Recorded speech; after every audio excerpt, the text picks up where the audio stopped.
तुमच्या जाहिरातीसाठी एक संधी मोठ्या प्रेक्षकांपर्यंत पोहोचवा. व्यवसाय असो किंवा इव्हेंट, विकासनामा सोबत जाहिरात करा. स्क्रीनवरील नंबरवर आजच संपर्क करा. विकासनामा, तुमचा आवाज, तुमची जाहिरात. तसंच विकासनामाला सबस्क्राईब करा आणि अपडेटेड रहा. स्वभाव तसा शांत, संयमी, चांगलं म्हणणारा, जो चांगला त्याच्याबरोबर चांगलं वागणारा आणि खूप आक्रस्तायपणे प्रतिक्रिया न देणारा, असं म्हणून मी बघत आलो. मला पहिला आधी एक्साईज मिनिस्टर होता तेव्हापासून पत्रकारिता केली. पण या निवडणुकीमध्ये पहिल्यांदा गणेश नाईकांचं रौद्र रूप पाहायला मिळाला. कॅमेऱ्यावर पण त्यांनी अगदी टांगापलटीपासून ज्या काही जोरजोरात घोषणा केल्या आणि त्या प्रत्यक्षात आणल्या, यावेळेला एवढा आक्रमक का झाला तुम्ही? ते बघा, यापैकी बसलेल्यापैकी कोणी सांगावं की गणेश नाईकनी भिकाऱ्याचा अपमान केला. चुकून भिकाऱ्याला पाहिला होता, माफी मागणारा मी.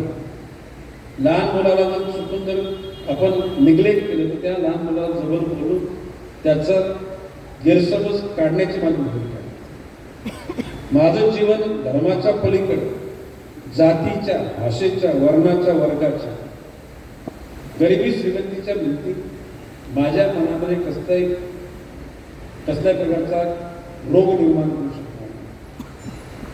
असं असताना 1 वर्षापासून आम्हाला निस्तनाबूत करण्याकरता जर कोणी नियोजन करत असेल, आता त्यामध्ये नवी मुंबई महापालिकेमध्ये पलीकडची 14 गावं समाविष्ट करताना 14 गावं समाविष्ट करावी हा ठराव मीच घेतला. म्हणजे आमच्या त्या तत्कालीन महापौरांना सांगून फक्त आम्ही अटक ठेवली काय, त्याला 500 कोटी रुपये महापालिकेला द्या. कुर्ल्यामध्ये ज्या भंगारची सगळी दुकाने गेल्या तर 300-400 एकर जागेवरती काढून टाका आणि या फारसी डोंगराला एक टनेल काढा, म्हणजे बोगदा. आता सन्माननीय एकनाथजी शिंदेनी ही 14 गाव समाविष्ट करताना गणेश नाईकांना थोडासा विचारला पाहिजे होतं. कारण मी पण त्याच मंत्रिमंडळात, तर तुम्ही मंत्रिमंडळात नव्हतो, पण त्याच महायुती सरकारचा मी पण एक आमदार होतो या नवी मुंबईचा. किंवा आता इतिहासच सांगतो तुम्हाला. 97 साली बाळासाहेब ठाकरेंनी ठाणे जिल्ह्यातल्या महापालिकांच्या सर्व उमेदवारांची सिलेक्शन कमिटी केली. त्याच कमिटीचा अध्यक्ष मी होतो. मी अध्यक्ष, डाव्या बाजूला आनंद दिघे, पलीकडे मोदाज, उजवीकडे सतीश प्रधान, पलीकडे शाबीर शेख. 97 सालीच्या निवडणुका झाल्या तर एकनाथ शिंदे तिकीट इंटरव्ह्यू द्यायला माझ्यासमोर. आता माझं काय म्हणणं आहे की माणसाच्या आयुष्यात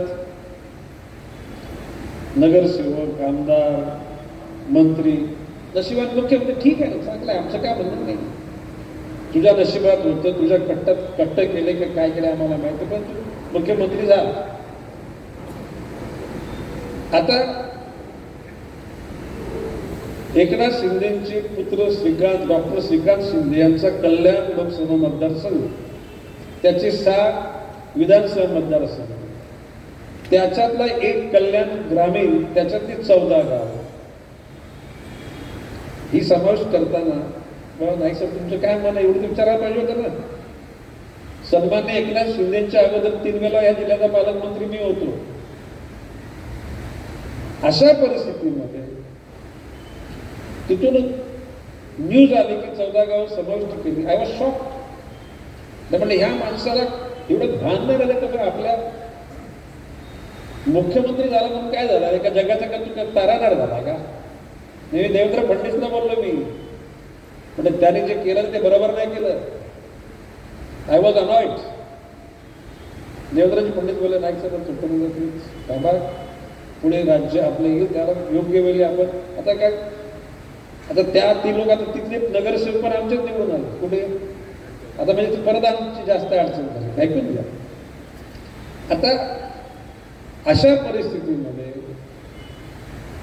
एकनाथ शिंदेनी म्हणजे इतकी लोक मगाशी नावं घेतली, सगळ्या लोकांना घेतले, म्हणजे आमचं अस्तित्व संपुष्टात आणण्याची. आणि मी गांभीर्याने बोलतो, इथले महापालिका आयुक्त, रस्तोगी म्हणून सचिव आणि इलेक्शन कमिशन वाघमारे यांना आम्ही फोन करून सांगितलं की तुम्ही चुकीचं करता. आणि अतिशय बेकायदेशीर पद्धतीनं सगळं वातावरण केलं. नाही मग विचारतो मग, आणि ते करताना पण सांगपाड्याच्या बैठकीमध्ये सन्मान्य एकनाथ शिंदे काय बोलले, एकनाथ शिंदेला हलक्यात घेऊ नका, टांगा पलटी घोडे फरा. आत्ता माझी बाकी सटकली. म्हटलं तर इतकं करून सुद्धा हा माणूस जर अशी भाषा करत असेल, तर म्हटलं की दशरथ भगतच्या कुठेतरी एका 12 वाजता 200-400 लोकांच्या समोर मी बैठ बोलत होतो.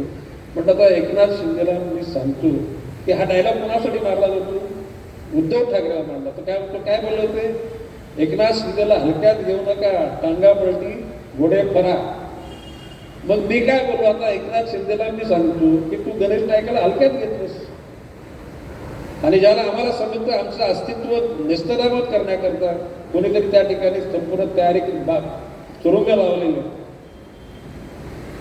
अजून कसली वाट बघू, त्याच्यानंतर कुठला संयम ठेवू. आणि मग बोललो मी की एकनाथ शिंदे, आता तुला मी ओपन चॅलेंज देतो, जर भारतीय जनता पक्ष हा शिस्तीचा पक्ष, या पक्षाच्या नेतृत्वाने जर मला परवानगी दिली, तुझा टांगा पलटी घोडे फरारने बेपत्ता करून टाकेल. तुमच्या जाहिरातीसाठी एक संधी मोठ्या प्रेक्षकांपर्यंत पोहोचवा. व्यवसाय असो किंवा इव्हेंट, विकासनामा सोबत जाहिरात करा. स्क्रीनवरील नंबरवर आजच संपर्क करा. विकासनामा, तुमचा आवाज, तुमची जाहिरात. तसंच विकासनामाला सबस्क्राईब करा आणि अपडेटेड रहा.